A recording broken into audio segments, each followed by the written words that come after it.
জামাত জালিয়াতি করতেছে এবং তারাই ভিকটিম সাজতেছে। ইলেকশন কমিশন এই দেখেন ওরা বর্ণমালা শেখে নাই তো, ছোটবেলাতে কি লেখাপড়া করছে, আমার বাবা মা শিখাইছে এটা ডান দিকে যায়, অ আ ই ক খ ডান দিকে। এখন এরা কই থেকে আবিষ্কার করছে নিচ দিকে, হ্যাঁ, ও ই নিচ দিকে শিখাইছে আমাদেরকে। এই যে এটা একটি খুবই উদ্দেশ্যপূর্ণ জালিয়াতি করছে জামাতপন্থী অফিসাররা। আমি বলতেছি, আমি নিবন্ধনের সময়ও এই পেরেশানিটা খেয়াল করছি। ওরা যে কোনোভাবে আটকানোর চেষ্টা করছিল। বড় একটা দল, বিএনপি সংগঠন, ছাত্র দল এখানে ভাইরা বসে আছে, ঠিক আছে, তাদেরকে জাস্ট এটাই দেখাতে আসছিলাম যে ওদেরকে ডাকেন, ওদেরকে কান ধরে নিয়ে এসে এখানে শেখান আপনারা। এই যদি হয় তাহলে এই রাজাকার আল বদর আল শামস এদের হাতে ক্ষমতা তুলে দেওয়ার জন্য, আমাদের ইতিহাস বাংলাদেশটাকে কলঙ্কিত করার জন্য যে ষড়যন্ত্র, তারা যেন সতর্ক থাকে, এটা বলার জন্য আসছিলাম। Thank you. আচ্ছা, একটা বিষয় যে আপনি যেটা বলছেন যে সামনে যে ইলেকশন, সেখানে বেশ পরিস্থিতি যেমন আছে, আপনি খুশি কিনা? আপনি তো ইলেকশন অবজার্ভ করতেছেন, দেখতেছেন, পরিবেশটা কি ভালো? না, এমনি তো পরিবেশ তো কুসুম কুসুম দেখা যায়, ভালোই লাগে, কিন্তু শয়তানি তো ভিতরে ভিতরে চলে ভাই, তাই না?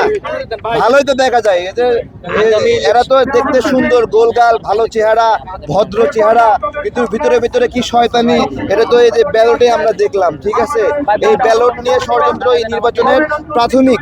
আপনার হলো, আমরা বলি না যে বরফ খণ্ডর বেশিরভাগ অংশ ডুবে থাকে আর উপরে সামান্য দেখা যায়, তো ওই রকম ভাবে জালিয়াতির বড় অংশ ভিতরে ঢুকায় আছে এখনো। এই সামান্য একটু এই বর্ণমালা নিয়ে পোস্টাল ব্যালট নিয়ে দেখা গেছে। Thank you.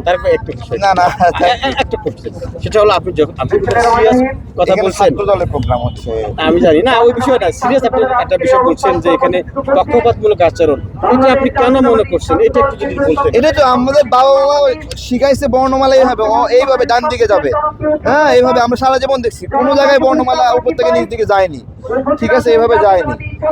উপর থেকে নিচ দিকে যায় 1 2 3 4 ক্রমিক নাম্বার উপর থেকে নিচে যায়, আর বর্ণমালার রাইট সাইডে যায় আস্তে আস্তে, ঠিক আছে?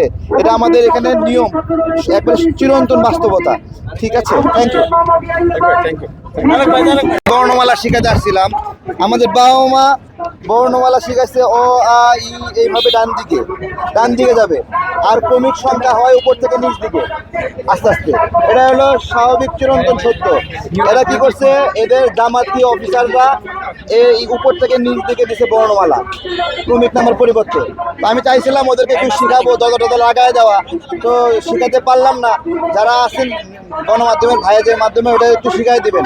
আমি নিবন্ধনের সময় এদের আচরণটা আমি পাইছি মোটামুটি ভালোই, ঠিক আছে? কি কষ্ট দিচ্ছে জানি, এটা আপনারাও জানেন। সো এই ব্যালট নিয়ে একটা বড় ষড়যন্ত্রের ছোট্ট অংশ আপনারা দেখলেন, ঠিক আছে? এটা হলো জামাতি মেকানিজম। এই 54 বছর পরে বাংলাদেশের বিরুদ্ধে একটা প্রতিশোধ নিতে আসছে এখানে, প্রতিশোধ, ঠিক আছে? গোলগাল সুন্দর চেহারা, এগুলো দেখে কেউ ভুলেন না। এরা বাংলাদেশের শত্রু, দেশের শত্রু, স্বাধীনতার শত্রু। এদের বিরুদ্ধে প্রতিবাদ চলবে ইনশাল্লাহ।